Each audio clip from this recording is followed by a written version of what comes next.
Welcome to the Brant Phillips Show, the show dedicated to results. Now, here's Brant. Welcome, everybody, to the Brant Phillips Show. So today, we're going to talk about beginning. We're going to talk about the beginning. So one thing that you've probably heard many times in your life is to begin with the end in mind. Begin with the end in mind. So that was a concept that I first heard whenever I read Stephen Covey's work, 7 Habits of Highly Effective People, many years ago. To begin with the end in mind. And this is a powerful principle. It is something that will help you to reverse engineer your business whenever you're starting out a new business venture or a new component of your business. What do you want that to look like in the end? And then you work backwards. However, I'm going to take a different approach and a different view of the statement about beginning with the end in mind. You see, because sometimes if we get too hung up on the end, meaning that end looks overwhelming, scary, painful, risky, looking too much at that end is sometimes going to be a devastating blow, meaning you're not going to begin because now you're so focused on the end and all of the work that's in between the beginning and the end that you fail to launch. You don't even start. So, a little story. The other day, I went to work out with a friend of mine, and I don't know if you've ever heard of the Jim Jones thing, but he goes to a gym, and the lead trainer is a Jim Jones dude, and so this is one of my coaching students, the friend of mine that invited me to come to his gym, and so he's been building me up for a while to this guy, right? So he's like, hey, my buddy Brant, went to Breakthrough at the beach, and he fought in MMA, and we do some boxing stuff. He's done Ironman. He's been to SEAL Fit, blah blah blah. So he's building me up to this guy, like not just over a few days, like supposedly over the last year. He's been telling me this guy about me, and he's like, I'm gonna get Brant to come in. So I finally show up to the gym the other morning, 5:30 in the morning, and since I went through SEAL Fit a couple of months ago, I've been taking a little downtime. I'm still working out pretty much every day, but I don't have the capacity I had a couple of months ago, right? And I'm just taking a little time to let the body heal and recuperate. So we get there, and talking to the guy, seems like a nice enough guy. And so he starts writing the workout on the board. And so he stops writing, and I'm like, oh, it's not that bad. Like, it's not that bad. And then he starts writing some more. And so I'm like, okay, I'm good. And then he stops writing. I'm like, all right, it's not so bad. So then he starts writing again, and I'm just like, damn. And I start having these thoughts about, like, damn, this is going to suck, and I'm not in shape for this, and, I'm not ready. It's 5:30 in the morning, haven't had my coffee. I'm usually a workout in the afternoon kind of guy, and blah, blah, blah. Here come the stories, blah, blah, blah. Well, my friends, welcome to life, right? Like, that workout, with him continuing to write and add things on, and he may have just been playing off what he was picking up from me, I don't know. But he kept writing stuff.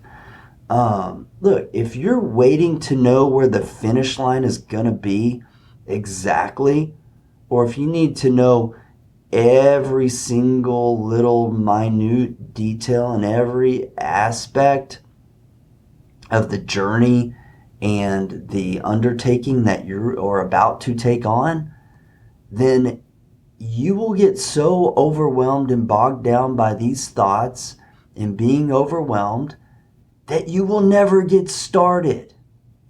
Okay? So yes, It is incredibly powerful to begin with the end in mind, but sometimes you just need to begin. Like, you just need to begin, all right? And so a lot of, with my coaching students, I talk a lot, especially with newbies, I talk a lot about the rule of one. I call it the rule of one because just a recurring thing that I see with my new students that are just getting into real estate investing. Let's say that they're getting into real estate and they've may possibly never done a deal before, and they feel the need to do like 10 of everything. All right. So it's like, all right, so what are you going to do? Like, I'm going to do 10 deals this year. All right, cool. How are you going to finance it? Well, I'm going to get 10 private lenders. I'm going to do, it's like, look, I want you to do 10 deals this year. I did 10 deals my first year. So I want you to do that. And I want you to have 10 private money lenders. We've got a lot more than that, but I want you to have 10. But before you can ever have 10 of anything in business, like 10 deals, but before you can do 10 deals, you need to do one deal, okay? Before you get 10 private lenders, you just need to have one private lender. Hey, this is Brant, and I hope you're enjoying today's show. If you're at a place in your life, or your business, or your real estate investing where you just feel stuck, maybe you don't know what actions to take next to get you unstuck, or just on that path of creating the results that you really desire, please take a few minutes and go to my website at brantphillips.com. There's some really valuable resources and information that may be able to help you out. And if you're interested in really speeding up results with the help of a coach or mentor and adding true accountability and guidance to your life and business, please reach out to me from my website. You'll see a link at the top, or by going to brantphillips.com/coaching. Now let's get back to the show. And so I coach them, teach them, train them, encourage them to focus on one, right? Focus on the here and now. Focus on the present. Because if you go in thinking, I need 10, there's immediately this feeling of, of being overwhelmed. And there's this tendency to be you will become spread too thin. You will essentially be like a jack of all trades, and you will fail to focus on finding the most ideal one, finding the very best deal to get started, finding the best private lender. And then with a private lender's when we're talking about, cultivating a relationship, when you find a private lender, the very most important thing is you take care of that private lender. You are here to guard their asset, to protect it, to secure their investment so that they earn their return and you return their capital back to them. But if you're distracted going all over the place, you're not really going to give any of these 10 that you're looking for now the service, the time, and attention that they need. Because what I found by utilizing the rule of one, by focusing on one thing, one aspect, I do it great. And when I do it great, I'm able to repeat that. And more referrals come, more leads come, because I'm focusing on one piece of marketing, focusing on one aspect of real estate, et cetera, rather than all these things. Now, I'm not taking away at all whatsoever in preparing for battle, right?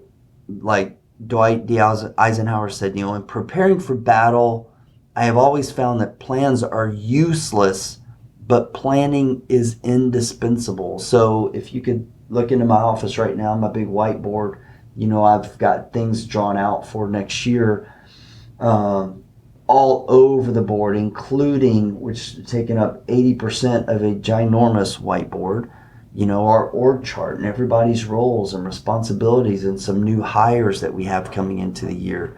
So we've all heard that the war is won in the general's tent.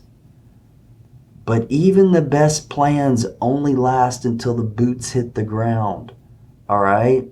So planning is indispensable. But if you don't begin because you get focused on only the planning or only looking at the end in mind, and you get bogged down and you get overwhelmed, and you're looking at the trainer as he's writing the workout on the board, and you're thinking, oh my God, look, a marathon is just a series of single steps for 26.2 miles, okay? It's just a concession of single steps. So my friends, simply begin. Focus on that first rep. Focus on that first call. Focus on that first step of whatever it is that you are trying to create in your life and your business. And when you complete that first rep, when you complete that first step, whenever you complete that first call, whenever you complete that first page of your book, whatever it is that you're working on, then take the next step and the next step and simply begin. Simply begin. So I love and appreciate each and every one of you, my friends, and I thank you for listening to the show. And until next time, I look forward to helping you create results in your life and in your business. You've been listening to The Brant Phillips Show. To listen to past shows, get updates on future shows, and find other resources or information about coaching, visit BrantPhillips.com.